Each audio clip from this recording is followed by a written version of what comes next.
You don't know how glad I am to see you. You did the right thing. Akande was a monster. Her death was much deserved, and long overdue. And you lunatic, you broke into the board's own fortress just to rescue one doddering old man. You are absolutely out of your mind, and I can't begin to thank you enough.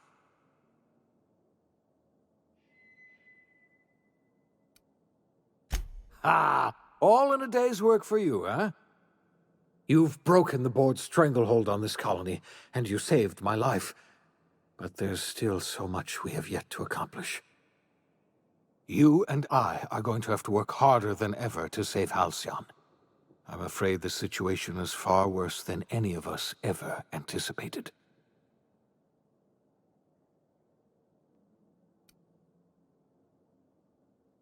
I would like nothing more than to celebrate this victory, but we have a serious problem on our hands. Earth has gone dark. We haven't received a single message in 3 years. There's been no communication, no signals, nothing. 2 years ago, the Earth's Directorate's frigate disappeared on their way back to Earth. We don't know what they discovered when they arrived, or if they arrived at all. So we've got to make do on our own. Seems to me that'll make us stronger in the end anyhow. You're quite right. We've got no choice but to make do on our own. You mean we're all alone out here? Really alone? I'm afraid so, Miss Holcomb. Halcyon is the only home we have left. Returning to Earth is no longer an option. We're in serious trouble, my friend. Do you know what this means for Halcyon? We can't rely on Earth for support anymore. We've been cut loose. We're entirely on our own.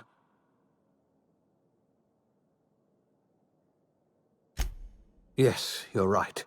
We must begin the revival process immediately, starting with the Hope's brightest minds. We're going to need a leader, and I can't imagine a better... I see. Well, you've certainly earned a treat for yourself. I'll just, get on with reviving the...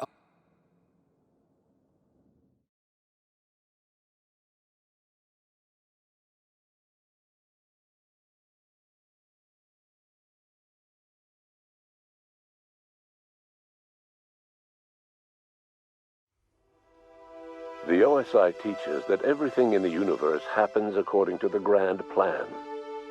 But the stranger that arrived in Halcyon was an unplanned variable. From the moment he landed in Emerald Vale, his actions altered the course of history.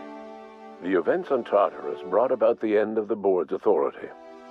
But the board's mistakes would haunt the colony for decades to come. The damage they left behind would require the work of a generation to repair. Dr. Phineas Wells began reviving a handful of the Hope's colonists. Engineers, scientists, technicians, and intellectuals. They were among the brightest minds the Earth had ever sent out into the stars. The Hope scientists and engineers woke up in a colony descending headlong into total collapse. With no way to return to Earth, they had no choice but to band together and devote themselves to the cause of saving Halcyon. The people of Halcyon were nothing if not hardy. In the absence of the board's authority, many of the colony's settlements banded together with a single purpose in mind: survival. Life was especially hard in the years to come. Some towns dissolved by attrition and starvation, but most of them found a way to carry on. In the years to come, Halcyon was forced to reckon with its newfound freedom. The board was gone, and for better or worse, the colony was responsible for its own destiny. Sanjar's civil liberties and worker-centric policies were slow to catch on with the other corporations. But as Halcyon began its long, arduous journey toward recovery, many of Terra 2's smaller townships started adopting MSI's alternative corporate structure, and eventually became entirely self-sufficient. In the coming years, many of these townships managed to eke by, where otherwise they might have starved. Bolstered by her status as savior of humanity, Lilia Hagen ushered sublight salvage to a new golden age. Her company grew bolder and more transparent over time, muddying the line between lawful and criminal for the entire colony. The sublight family would thrive for years to come.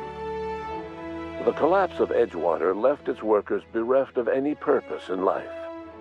Most of them made their way to Adelaide Midlet's camp, hoping to ingratiate themselves into her favor. Adelaide accepted only a few to her community. The rest were turned away and likely died of starvation. Nevertheless, Adelaide's camp grew into a well-established town.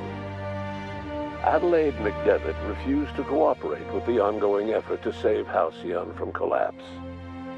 A sympathetic deserter stole a copy of her research and delivered it to the Hope's scientists. It is unclear how useful Adelaide's research was. An optimistic estimate suggests her work may have bought Halcyon another few years of survival.